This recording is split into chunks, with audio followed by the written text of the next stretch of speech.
I P Vishwakarma from Parasi.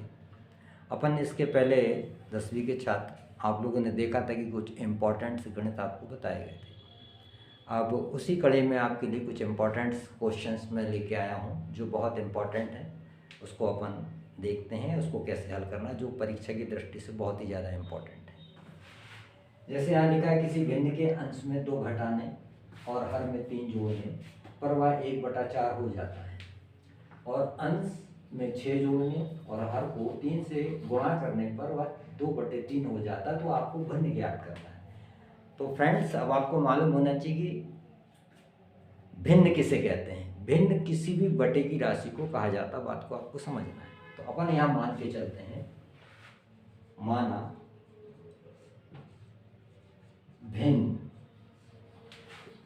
x/y। तो x यहाँ हमारे पास अंश है और y यहाँ पे हमारे पास हर है। तो जैसा प्रश्न कहता है वैसा अपन समीकरण बनाते हैं। भिन्न के अंश में 2 घटाने पर, मतलब अंश में 2 घटाने और हर को 3 से जोड़ने पर वह 1/4 होता है। ये पहला समीकरण यहाँ बन रहा है आपके पास, x/y। ये अंश है तो अंश में 2 घटा दीजिए, ये 2 घटा दिया। हर में 3 जोड़ दिया, ये 3 को जोड़ दिया। ऐसा करने पर यहाँ 1/4 होता है। अब ऐसी स्थिति में इसका यहाँ तिर्यक गुणा कर देते हैं। अब यहाँ तिर्यक गुणा कर दिया, तिर्यक गुणा 4 का गुणा x में करेंगे तो यहाँ 4x हो जाएगा, -4 दूनी 8 हो जाएगा। y का गुणा 1 में करेंगे तो y और +3 1 कम 3, यहाँ पे हो गया। अब ऐसी स्थिति में इसको हम पक्षांतर करते हैं, तो इस 4x के पास पलटाएंगे तो ये -y हो जाएगा। इस 3 के पास ये माइनस जाके +8 हो जाएगा। तो इस प्रकार 4x - y बराबर 8 3 11, ये आपका एक समीकरण तैयार हो गया। अब अपने को दूसरा समीकरण बनाना, तो वो कहाँ से बनेगा? अब यहाँ पे देखिए, अंश में 6 जोड़ने और हर को 3 से गुणा करने पर पुनः अब दूसरा समीकरण बन रहा है। मीन्स अंश में 6 जोड़ने और हर को 3 से गुणा करने पर वह 2/3 होता है। फिर वही प्रक्रिया, x/y। अंश में 6 जोड़ना है, ये 6 जोड़ दिया। हर को 3 से गुणा करना है, ये गुणा 3 कर दिया। ऐसा करने पर ये यहाँ पे कितना होता है? 2/3 होता है। अब यहाँ पे देखिए, अब इसका गुणा करेंगे, इसका गुणा करेंगे तो यहाँ हो जाएगा अपने पास अब 3x। इस 3 का गुणा करेंगे, 6 तिया 18। अब ये 3 का गुणा y में है तो मतलब 3y का गुणा 2 से करेंगे तो यहाँ हो जाएगा 6y। अब इसको अपने को क्या करना है? पक्षांतर। तो इस प्रकार 3x - 6y बराबर ये -18, ये राशि धनात्मक यहाँ ट्रांसफर हो गई। तो इस प्रकार ये आपका समीकरण 2 बन गया। अब हमें समीकरण 1 और 2 को अब हल करना है। अब समीकरण 1 तो आपको पता ही हो गया होगा। समीकरण 1 क्या है? ये है आपके पास समीकरण 1 जो देख रहे हैं आप। समीकरण यहाँ लिखेंगे अब हम, समीकरण 1 व 2 को हल करने पर समीकरण 1 है हमारे पास 4x - y बराबर 11। दूसरा समीकरण है हमारे पास 3x - 6y बराबर -18। अब यहाँ देखो, यहाँ 4 है, यहाँ पे 3 है, मतलब आपके पास समीकरण बराबर नहीं, तो समीकरण को संतुलित करेंगे। समीकरण 1 और समीकरण 2। समीकरण 1 में अपन 3 से गुणा कर देंगे, समीकरण 2 में अपन 4 से गुणा कर देंगे। तो इस प्रकार 4 तिया 12x, इसका गुणा करेंगे तो -3y, और 11 तिया ये हो गया आपके पास 33। इसी प्रकार 4 तिया यहाँ पे 12x करेंगे 6 चक्को यहाँ -24y हो जाएगा, और 4 का गुणा करेंगे 18 में तो 8 चक्को 32 का 2, हाथ के 3, 4 1 4 3 7, ये -72 हुआ। अब इसकी पुनः अब आप यहाँ चिन्ह बदल दीजिए, और ये यहाँ चिन्ह बदलती है, कैंसिल हो गया आपके पास। बड़ी राशि प्लस में, छोटी माइनस में है, तो 24 में से 3 घटा दीजिए तो आपके पास बचेगा 21y। ठीक इसी प्रकार 3 और 2 5, 7 3 10, 105, तो y बराबर 105/21, 21 पंचे 105, तो y का मान आ गया आपके पास 5। अब इसको अब हम समीकरण 2 में y का मान रखें, चाहे 1 में रखो चाहे 2 में रखो, दोनों कंडीशन में आंसर आता है। अब इस प्रकार समीकरण 2 में y का मान रखने पर, अब समीकरण 2 या 1 में रख दो, 2 में रख दो, तो चलो समीकरण 1 में रख देते हैं। तो यहां लिख दिया अपन ने 4x - y बराबर 11, 4x - y का मान यहाँ आया है तो 5 बराबर 11। अब इसको अपन पक्षांतर करेंगे, तो 4x बराबर 11, ये माइनस जाके यहाँ +5 हो गया, +5, तो 4x बराबर 11 5 16।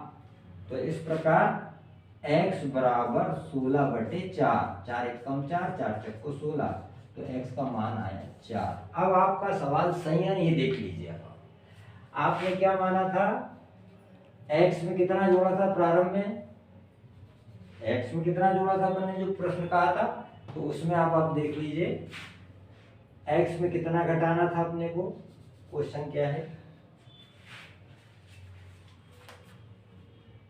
अब यह आंसर अपन इसको देख लेते हैं।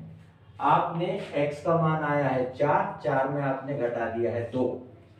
ठीक इसी प्रकार आपके पास y का मान कितना आया है 5, तो 5 में आपने क्या किया था, आपने 3 जोड़ा था, तो 5 + 3, तो यहाँ हो जाएगा, इसको आप घटा दीजिए, यहाँ बचेगा 2, 5 और 3 होगा 8, 2 1 कम 2 चक्को 8, तो 1/4 ये आपका क्वेश्चन कह रहा था। ये आपका आंसर ट्रेस हो गया, क्योंकि आपने x जो राशि आपको बताई गई थी उसमें आपने 2 घटाया और y में आपने 3 जोड़ दिया, तो ये तो यहाँ 8 होता है और ये घट के आया तो 1/4, तो ये आपका आंसर क्लियर हो गया। तो यहाँ इस प्रकार लिख देंगे x/y बराबर, तो x का मान आया 4 और y का मान आया 5, ये आपका आंसर है। अब दूसरे क्वेश्चन की तरफ चलते हैं। यहाँ लिखा है 2 संख्याओं का योग 7 है, यदि इनका योग इनके अंतर का 7 गुना है तो संख्या ज्ञात करो। इस पर लिखा 2 संख्याओं का योग, यहाँ लिखेंगे माना पहली संख्या बराबर x और दूसरी संख्या बराबर y। 2 संख्याओं का योग मतलब प्लस 2, अपने ऐसा ना लिख के ऐसा लिख दें, इन संख्याओं का योग बराबर 7, मतलब x + y बराबर 7, ये हो गया आपका समीकरण है। वो आगे लिखता है इनका योग इनके अंतर का 7 गुना है, पुनः इनका योग इनके अंतर का 7 गुना है। फ्रेंड्स x - y ये अंतर कहलाता है। अब ये अंतर 7 गुना है, मतलब ये हो गया गुणा, और किससे है ये 7 से। इनका योग इनके अंतर का 7 गुना है, तो योग 7 है आपका, लेकिन इस अंतर का 7 गुना है, तो अब यहां गुणा करो, 7x - 7y बराबर 7। अब आप देख रहे हैं यहाँ पे भी 7 7 7 7, तो इसमें कॉमन निकाल दो, 7 कॉमन निकाला तो x - y बराबर यहाँ बचा 1, समीकरण बन जाएगा x - y बराबर 1, ये हो गया समीकरण 1। अब इसको कैसे हल करेंगे, अब यहाँ पे देखिए, समीकरण 1 व 2 को हल करने पर समीकरण है तुम्हारा x + y बराबर 7, और x माइनस वाई बराबर 1। अब यहाँ फ्रेंड्स एक बात देखिए, यहाँ पे अपने पास x और यहाँ पे भी x है, यहाँ प्लस है, यहाँ माइनस है, तो साइन बदलने की जरूरत नहीं है, प्लस माइनस कैंसिल हो गया आपके पास। इसको जोड़ दीजिए, यहाँ 2x हो जाएगा, 7 और 1 यहाँ 8 हो जाएगा, तो x बराबर 8/2, ये हो जाएगा 4। तो x का मान आया 4। अब ठीक इसी प्रकार इसको समीकरण 1 में x का मान रखने पर, अब समीकरण 1 का आपको पता है x प्लस वाई बराबर 7, तो x का मान यहाँ पे आया 4 प्लस वाई बराबर 7। अब हमें क्या करना है, इनको पक्षांतर करना है, तो y अपनी जगह पे है, 7 अपनी जगह, 4 पक्षांतर हो गया तो माइनस में चला गया, तो y बराबर यहाँ बचा अपने पास 3। इस प्रकार आपका आंसर आ गया, x बराबर कितना आ रहा है 4 और y बराबर 3। ये आपका आंसर आ चुका। मैं समझता हूँ समझ फ्रेंड्स। अब अपन अगले प्रश्न की तरफ चलते हैं। 5 वर्ष पूर्व नूरी की आयु सोनू की आयु की 3 गुनी है। 10 वर्ष पश्चात नूरी की आयु सोनू की आयु की 2 गुनी हो जाएगी, तो नूरी और सोनू की आयु ज्ञात कीजिए। 5 वर्ष पूर्व, ध्यान रखें ऐसे सवाल में पूर्व की आयु को माइनस में रखा जाता है और बाद की आयु को प्लस में रखा जाता है। बात को समझ लीजिए यहाँ पे। तो अपन इसको करेंगे कैसे, माना नूरी की आयु बराबर x वर्ष मान ले और सोनू की आयु बराबर y वर्ष। यहाँ बात तो समझ में आ गई आपको। ध्यान रखें 5 वर्ष पूर्व नूरी की आयु कैसे लिखेंगे, 5 वर्ष पूर्व किसकी आयु, नूरी की, मतलब x माइनस 5। 5 वर्ष बोल रहा है तो पूर्व की आयु को माइनस में रखा जाता है, तो x माइनस 5। ठीक इसी प्रकार 5 वर्ष पूर्व सोनू की आयु कैसे लिखेंगे, y माइनस 5, जो क्या बता रहा है 3 गुनी है, जो 3 गुनी है। ठीक, x माइनस 5 ये 3 गुनी हुई y माइनस 5 से। अब x माइनस 5 गुणा करो 3y माइनस 3 5 15। अब इसका क्या करना पड़ेगा अपने को, आप पक्षांतर करेंगे, तो x के पास इसको पक्षांतर करेंगे तो 3y आएगा, यहाँ माइनस आपके पास 15 है, ये माइनस आके इधर प्लस 5 होगा, x माइनस 3y बराबर माइनस 10। ये आपका एक समीकरण बन गया। अब अपने को दूसरा समीकरण बनाना है। अब दूसरा समीकरण कैसे बनाएंगे, अब यहाँ पे देखिए,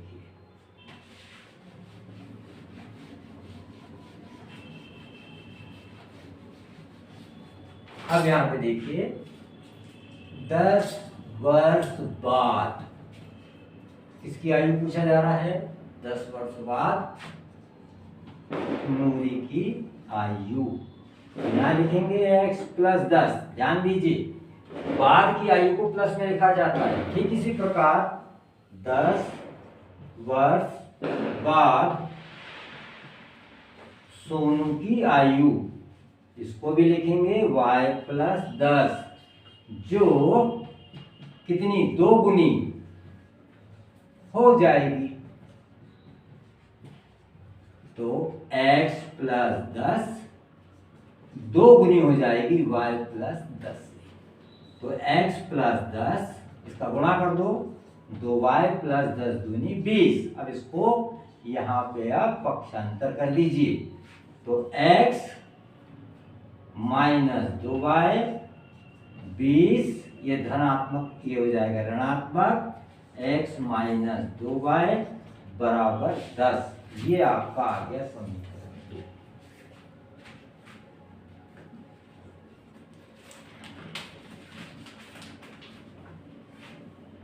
मैं समझता हूँ यहाँ तक समझ में आ गया होगा। अब इसको आगे अपन और देख लेते हैं। यहाँ ऊपर करने ज़्यादा ठीक होगा।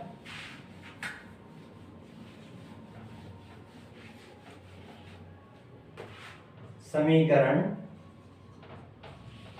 1 व 2 को हल करने पर, अब इसका जो पहला समीकरण आया था वो था x माइनस 3y बराबर -10 और दूसरा समीकरण x माइनस 2y बराबर 10। अब यहाँ पे आप देख लीजिए, ये आपके पास बराबर है तो इसको माइनस कर लीजिए, इसको प्लस कर लीजिए और इसको माइनस कर दीजिए, तो ये कैंसिल हो गया। अब यहाँ ये देख रहे हैं कि आपके पास धनात्मक छोटी है, ऋणात्मक बड़ी है, तो यहाँ इसको -y लिखेंगे क्योंकि 3 में से 2 घट जाएंगे। ये भी माइनस, ये भी माइनस, तो यहाँ -20 होगा। इस प्रकार ये माइनस से माइनस कैंसिल हो जाएगा, y बराबर 20। तो इस प्रकार एक की आयु आपके पास 20 आ गई है। अब ठीक इसी प्रकार समीकरण 1 में y का मान रखने पर, समीकरण में कितना आपके पास x माइनस वाई बराबर -10, x माइनस वाई का मान है यहाँ आ रहा है 20 बराबर -10। अब इसको क्या किया जाएगा यहाँ पक्षांतर करने पर, तो x बराबर -10, ये जाके यहाँ हो जाएगा +20। तो इस प्रकार x बराबर, सॉरी यहाँ पे ध्यान दें, यहाँ गलत हो रहा है, x माइनस 3y बराबर -10 है, तो x माइनस 3y का मान आ रहा है आपके पास 20 बराबर यहाँ है -10, तो x इसका गुणा करेंगे, 20 की है यहाँ 60 हो जाएगा -10। अब इसको यहाँ पक्षांतर करेंगे तो x बराबर माइनस आपके पास 10 है, अब ये जाके यहाँ +60 हो जाएगी, तो यहाँ x बराबर 10 घट जाएंगे तो यहाँ आएगा 50। तो इस प्रकार यह आंसर आया x बराबर, किसकी आयु है, सोनू की आयु। x बराबर आपके पास कितने वर्ष आ रही है, ये आ रही है आपके पास 50 वर्ष। और पहली आयु इसकी है नूरी की आयु, नूरी की आयु x बराबर ये आ रही है आपके पास 50 वर्ष और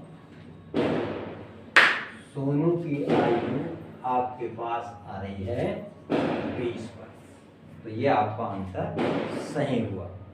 तो मैं समझता हूँ कि ये आपको सवाल समझ में आ गया होगा और इन 3 सवालों की आप प्रैक्टिस कर लीजिए। इसके बाद और कुछ जो इम्पोर्टेंट क्वेश्चन होंगे जो कल आपको बता दिए जाएंगे और इनकी आप प्रैक्टिस कर लीजिए। और इस चैनल को सब्सक्राइब करिए, बेल आइकॉन दबाइए और सभी को बताइए, क्योंकि आपकी परीक्षा पास में है।